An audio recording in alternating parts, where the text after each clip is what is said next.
ये महत्वपूर्ण शुभ दिन माघ 24 शक संवत 1947 का पुण्य अवसर और आज की प्रचलित भाषा में कहूं तो 13 फरवरी का ये दिन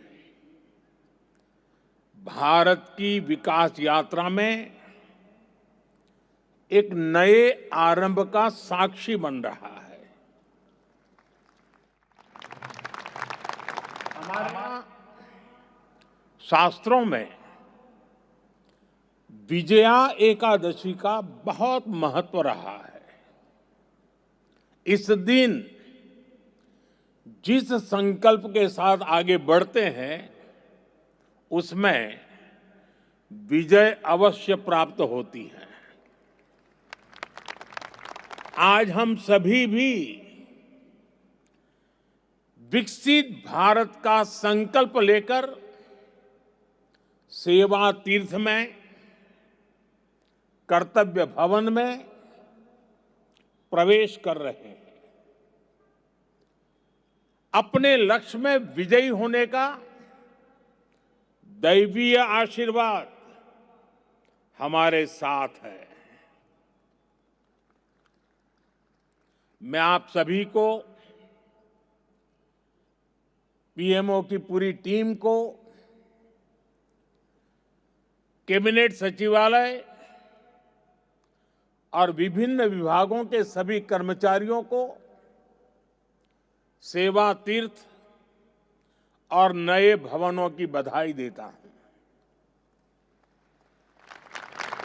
मैं इनके निर्माण से जुड़े सभी इंजीनियर्स का और श्रमिक साथियों का आभार व्यक्त करता हूं। साथियों, आजादी के बाद साउथ ब्लॉक और नॉर्थ ब्लॉक जैसी इमारतों से देश के लिए अनेक अहम निर्णय हुए, नीतियां बनी। लेकिन ये भी सच है कि ये इमारतें ब्रिटिश साम्राज्य के प्रतीक के तौर पर बनाई गई थी। इन इमारतों को बनाने का मकसद भारत को सदियों तक गुलामी की जंजीरों में जकड़े रखना था। साथियों, आप भी जानते हैं, एक समय था जब कोलकाता शहर देश की राजधानी हुआ करता था। लेकिन 1905 के बंगाल विभाजन के उस दौर में कोलकाता ब्रिटिश विरोधी आंदोलन का प्रबल केंद्र बन चुका था और इसलिए अंग्रेजों ने 1911 में भारत की राजधानी को कोलकाता से दिल्ली शिफ्ट किया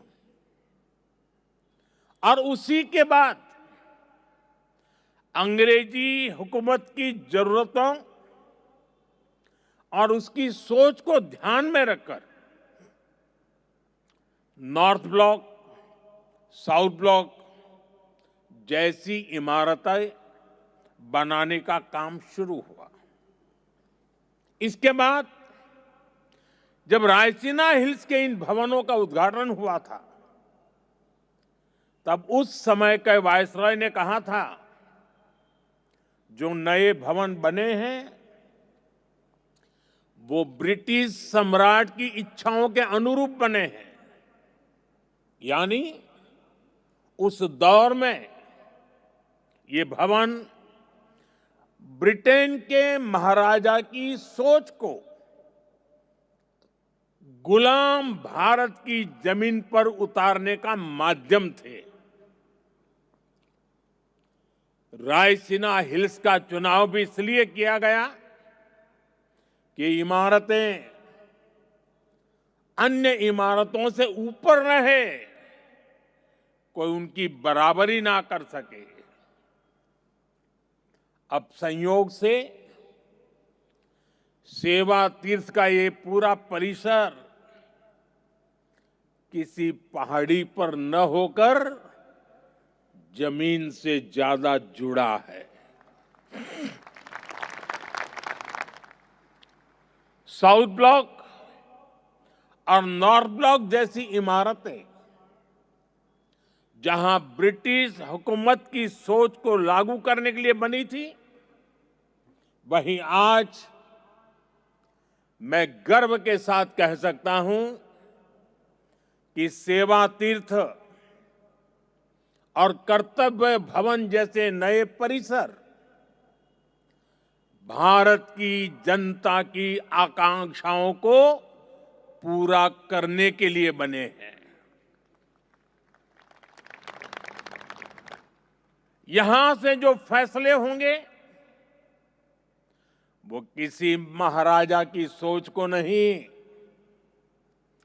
140 करोड़ देशवासियों की अपेक्षाओं को आगे बढ़ाने का आधार बनेंगे।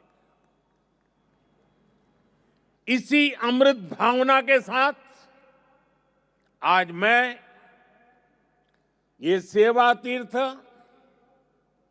एक कर्तव्य भवन भारत की जनता को समर्पित कर रहा हूं। साथियों, इस समय 21वीं सदी का पहला क्वार्टर पूरा हो चुका है। ये आवश्यक है कि विकसित भारत की हमारी कल्पना केवल नीतियों और योजनाओं में ही नहीं, हमारे कार्यस्थलों, हमारी इमारतों में भी दिखाई दे, जहां से देश का संचालन होता है वो जगह प्रभावी भी होनी चाहिए और प्रेरणादायी भी होनी चाहिए। वो इम्प्रेसिव भी हो और इंस्पायरिंग भी हो। आज नई नई टेक्नोलॉजी तेजी से हमारे बीच जगह बना रही है, लेकिन इन सुविधाओं के विस्तार के लिए, नए टूल्स के उपयोग के लिए पुरानी इमारतें नाकाफी पड़ रही है। साउथ ब्लॉक, नॉर्थ ब्लॉक, पुराने भवनों में जगह की कमी थी, सुविधाओं की भी अपनी सीमाएं थी। करीब करीब 100 साल पुरानी ये इमारतें भीतर से जर्जर होती जा रही थी। इसके अलावा भी कई चुनौतियां थी। मैं समझता हूं इन चुनौतियों के बारे में भी देश को निरंतर बताया जाना जरूरी है। जैसे आजादी के इतने दशकों के बाद भी भारत सरकार के अनेकों मंत्रालय दिल्ली के 50 से ज्यादा अलग अलग स्थानों से चल रहे हैं। हर साल इन मंत्रालयों की इमारतों के किराए पर ही प्रति वर्ष 1,500 करोड़ रुपए से ज्यादा खर्च हो रहे हैं। हर रोज 8 से 10,000 कर्मचारियों को एक इमारत से दूसरी इमारत में जाने का लॉजिस्टिक खर्च अलग होता था। अब सेवा तीर्थ और कर्तव्य भवनों के निर्माण से ये खर्च कम होगा, समय बचेगा और कर्मचारियों के समय की इस बचत से प्रोडक्टिविटी बढ़ेगी। साथियों, इस बदलाव के बीच निश्चित तौर पर पुराने भवन में बिताए गए वर्षों की स्मृतियां हमारे साथ रहेगी। अलग अलग समय की चुनौतियों से जूझते हुए वहां से कई महत्वपूर्ण फैसले किए गए हैं। वहां से देश को नई दिशा मिली, सुधार की अनेक पहलें हुई। वो परिसर, वो इमारत भारत के इतिहास का अमर हिस्सा है। इसलिए हमने उस भवन को देश के लिए समर्पित म्यूजियम बनाने का फैसला किया है। वो युगे युगीन भारत म्यूजियम का ही हिस्सा होगी। वो इमारत देश की आने वाली पीढ़ी के लिए एक प्रेरणा केंद्र बनेगी। नई पीढ़ी के युवा जब वहां जाएंगे तो ऐतिहासिक लेगेसी उनका मार्गदर्शन करेगी। साथियों, विकसित भारत की इस यात्रा में ये बहुत जरूरी है कि भारत गुलामी की मानसिकता से मुक्त होकर आगे बढ़े। दुर्भाग्य है, आजादी के बाद भी हमारे यहां गुलामी के प्रतीकों को ढोया जाता रहा। आप देखिए, पहले क्या स्थिति थी। प्रधानमंत्री निवास जहां है उसे रेस कोर्स कहा जाता था। उपराष्ट्रपति के लिए कोई निवास स्थान तय ही नहीं था। राष्ट्रपति भवन तक आने वाले रास्ते को लोकतंत्र में राजपथ कहा जाता था।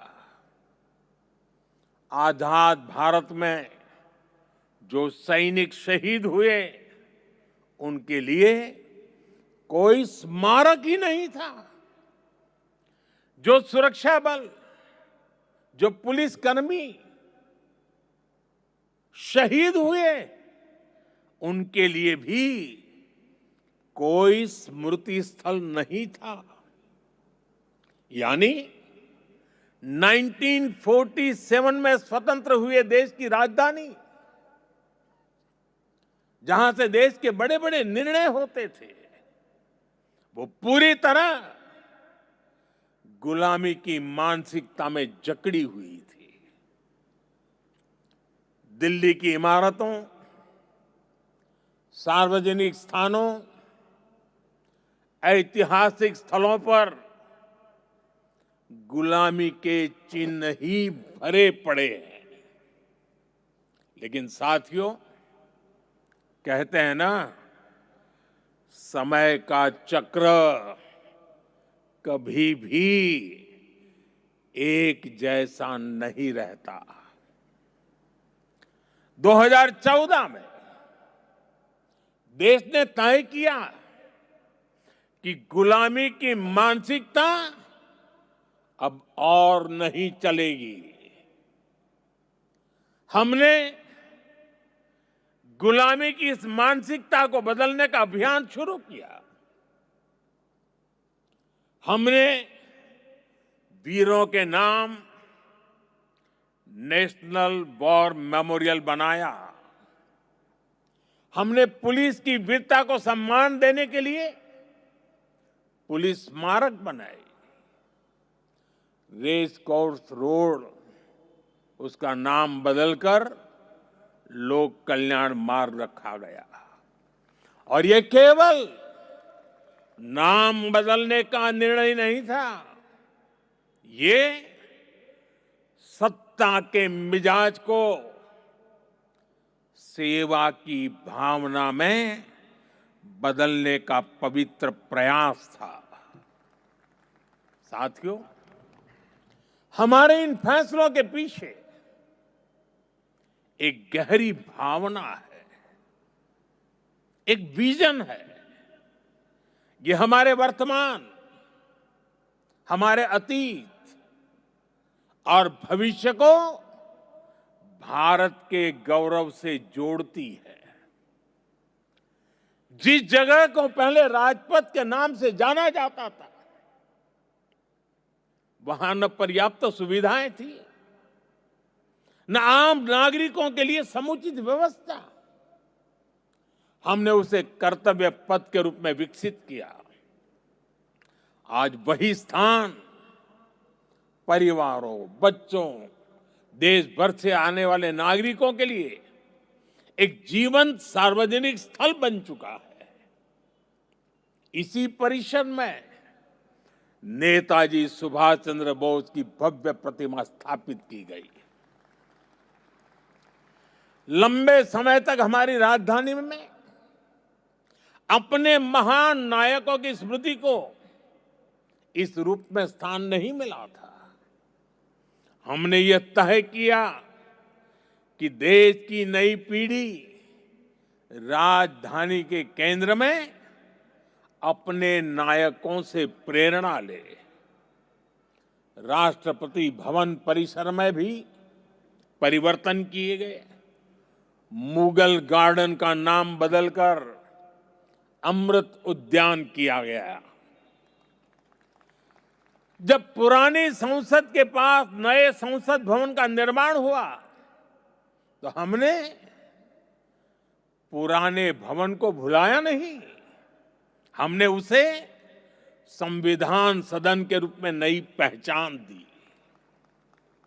जब अलग अलग मंत्रालयों को एक परिसर में लाया गया, तो उन भवनों को कर्तव्य भवन का नाम दिया गया। नाम बदलने की ये पहल केवल शब्दों का बदलाव नहीं है। इन सभी प्रयासों के पीछे वैचारिक सूत्रता एक ही है। स्वतंत्र भारत की स्वतंत्र पहचान, गुलामी से मुक्त निशान। साथियों, नए प्रधानमंत्री कार्यालय का नाम है सेवा तीर्थ। सेवा की भावना ही भारत की आत्मा है। सेवा की भावना ही भारत की पहचान है। श्री रामकृष्ण परमहंस जी कहते थे, शिव ज्ञान से जीव ज्ञान सेवा। यह विचार केवल आध्यात्मिक नहीं है, यह राष्ट्र निर्माण का दर्शन है।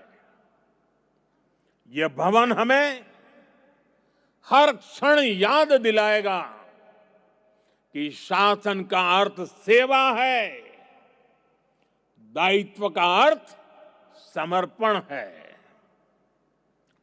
हमारे शास्त्रों में भी कहा गया है, सेवा परमो धर्म, अर्थात सेवा ही सबसे बड़ा धर्म है। भारतीय संस्कृति का यही विचार प्रधानमंत्री कार्यालय और सरकार का विजन है। इसलिए सेवा तीर्थ ये केवल एक नाम नहीं, ये एक संकल्प है। सेवा तीर्थ यानी नागरिक की सेवा से पवित्र हुआ स्थल, सेवा के संकल्प को सिद्धि तक ले जाने का स्थल। तीर्थ का अर्थ भी होता है तरति अनेन इति तीर्थ, अर्थात जो तारने की, पार करने की क्षमता रखे, जो लक्ष्यों की प्राप्ति में सहायक हो, वो तीर्थ है। आज भारत के सामने भी विकसित भारत का लक्ष्य है, आत्मनिर्भर भारत का लक्ष्य है। हमें करोड़ों देशवासियों को गरीबी से मुक्ति दिलानी है। हमें देश को गुलामी की मानसिकता से मुक्ति दिलानी है और ये काम सेवा के सामर्थ्य से ही सिद्ध होगा। साथियों, आज जब भारत रिफॉर्म एक्सप्रेस पर सवार है, आज जब भारत अंतर्राष्ट्रीय संबंधों की एक नई गाथा लिख रहा है, आज जब नए नए ट्रेड एग्रीमेंट्स संभावनाओं के नए दरवाजे खोल रहे हैं, जब देश सैचुरेशन के लक्ष्य की ओर तेजी से बढ़ रहा है, तो सेवा, तीर्थ और कर्तव्य भवनों में आप सबके काम की नई गति और आपका नया आत्मविश्वास देश के लक्ष्यों को प्राप्त करने में बहुत बड़ी भूमिका निभाएगा। साथियों, हमारी संस्कृति कहती है, हर शुभ कार्य से पहले स्वस्ति वाचन, मंगल की कामना, शुभ का संकल्प, वेद का मंत्र हमें दिशा देता है। आनो भद्राः क्रतवो यन्तु विश्वतः, अर्थात कल्याणकारी विचार हर दिशा से हम तक आते रहें, यही इस भवन की आत्मा होनी चाहिए। भारत के महान लोकतंत्र में जनता के विचार ही हमारी शक्ति है, जनता के सपने ही हमारी पूंजी है, जनता की अपेक्षा ही हमारी प्राथमिकता है, जनता की आकांक्षाएं ही हमारा मार्गदर्शन है। इन भावनाओं और इस भवन के बीच कोई दीवार नहीं होनी चाहिए, कोई दूरी नहीं होनी चाहिए। जब आप जनता के सपनों को समझेंगे, तभी नीतियां जीवंत होगी। जब आप जनता की आकांक्षाओं को महसूस करेंगे, तभी निर्णय प्रभावी होंगे। पिछले 11 वर्षों में हमने गवर्नेंस का एक नया मॉडल देखा है, एक ऐसा मॉडल जहां निर्णय का केंद्र भारत का नागरिक है। नागरिक देवो भव, ये केवल वाक्य नहीं है, यह हमारी कार्य संस्कृति है। इसे आत्मसात कर आपको इन नए भवनों में प्रवेश करना है। सेवा तीर्थ में लिया गया हर निर्णय, यहां चलने वाली हर फाइल, यहां बिताया गया हर क्षण 140 करोड़ देशवासियों के जीवन को बेहतर बनाने के लिए होना चाहिए। मैं हर अधिकारी से, हर कर्मचारी से, हर कर्मयोगी से कहना चाहता हूं, जब भी आप इस भवन में कदम रखें, पल भर के लिए रुक जाएं, कुछ क्षण ठहरे, अपने आप से पूछे क्या आज का मेरा कार्य करोड़ों देशवासियों के जीवन को आसान बनाएगा?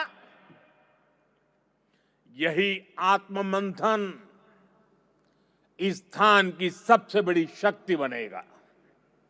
साथियों, हम यहां अधिकार दिखाने नहीं आए हैं, हम यहां जिम्मेदारी निभाने आए हैं। और हमने देखा है, जब शासन सेवा भाव से चलता है तो परिणाम भी असाधारण होते हैं। और तभी तो 25 करोड़ लोग गरीबी से बाहर निकलते हैं, तभी तो अर्थव्यवस्था नई गति पकड़ती है। साथियों, आज विकसित भारत 2047 सिर्फ हमारा लक्ष्य नहीं है, यह विश्व की निगाहों में भारत की प्रतिज्ञा है।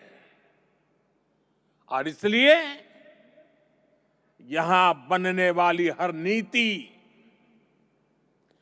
यहां होने वाला हर निर्णय सेवा की निरंतर भावना से प्रेरित होना चाहिए। और एक दिन जब आप सेवानिवृत्त होकर या स्थानांतरण के बाद इस भवन से विदा लेंगे, आप पीछे मुड़कर देखेंगे, अपने आज के दिनों को गर्व के साथ याद करेंगे। तब आप स्वयं से कह सकेंगे कि हां, जितने दिन मैं सेवा तीर्थ में रहा, कर्तव्य भवन में रहा, हर दिन मैंने देश के नागरिकों की सेवा की, हर निर्णय राष्ट्र के हित में लिया। वह क्षण आपको सुकून देगा, वह क्षण आपकी सबसे बड़ी उपलब्धि होगा, वह क्षण आपकी व्यक्तिगत पूंजी होगा। और वही पूंजी आपके जीवन को गौरव से भर देगी। साथियों, महात्मा गांधी की भावना थी,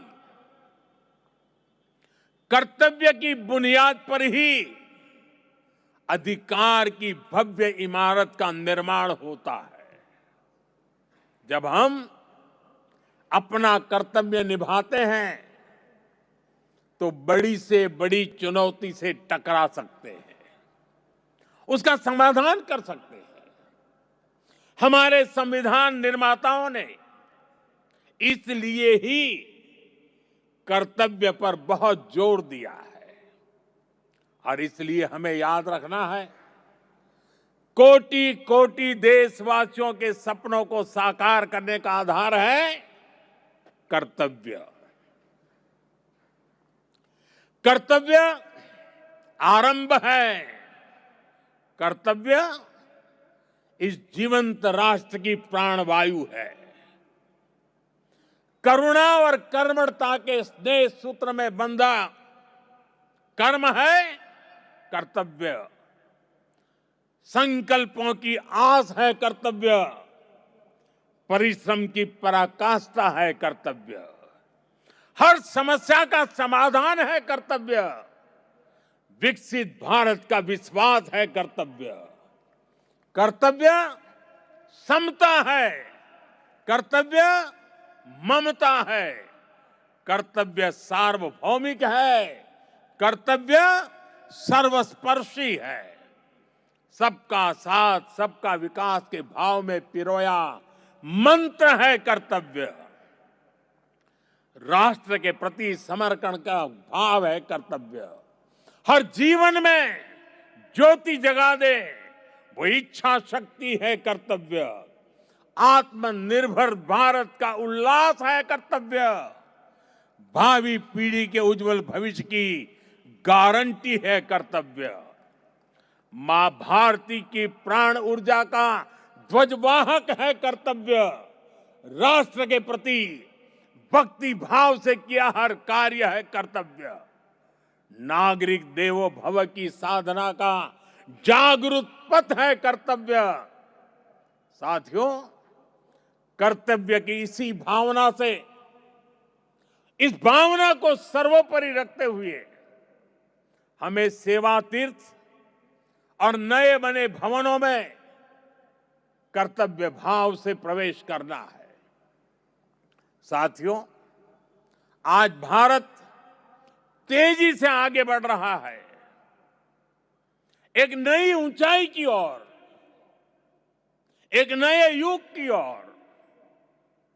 आने वाले वर्षों में हमारी पहचान केवल अर्थव्यवस्था से नहीं होगी, हमारी पहचान होगी गवर्नेंस की गुणवत्ता से, नीतियों की स्पष्टता से और कर्मयोगियों की निष्ठा से। सेवा तीर्थ और कर्तव्य भवनों में लिया गया हर निर्णय केवल एक फाइल का फैसला नहीं होगा, 2047 के विकसित भारत की दिशा तय करेगा। याद रखिए, 2047 का लक्ष्य सिर्फ एक तारीख नहीं है, वो 140 करोड़ सपनों की समय सीमा है। इस यात्रा में हर संस्थान महत्वपूर्ण है, हर अधिकारी महत्वपूर्ण है, हर कर्मचारी, हर कर्मयोगी महत्वपूर्ण है। मैं चाहता हूं सेवा तीर्थ संवेदनशील शासन का प्रतीक बने, नागरिक केंद्रीय व्यवस्था का रोल मॉडल बने। ऐसा स्थान जहां सत्ता नहीं, सेवा दिखे, जहां पद नहीं, प्रतिबद्धता दिखे, जहां अधिकार नहीं, उत्तरदायित्व दिखे। मुझे पूरा विश्वास है हमारा संकल्प इतिहास लिखेगा, हमारा परिश्रम पीढ़ियों को दिशा देगा। मैंने लाल किले से कहा था, यही समय है, सही समय है। आइए हम हर पल, हर क्षण का सही इस्तेमाल करें। हम राष्ट्र प्रथम की भावना से ऐसे पुण्य कार्य करें कि आने वाली शताब्दियां कहे, यही वह समय था जब भारत ने स्वयं के भाग्य को पुनः परिभाषित किया। यही वह समय था जब भारत ने अगले 1000 साल के उज्जवल भविष्य के लिए अपना मजबूत कदम नई ऊर्जा, नई गति के साथ उठाया था। इसी विश्वास के साथ आप सभी को मेरी बहुत बहुत शुभकामनाएं, बहुत बहुत धन्यवाद। वंदे मातरम।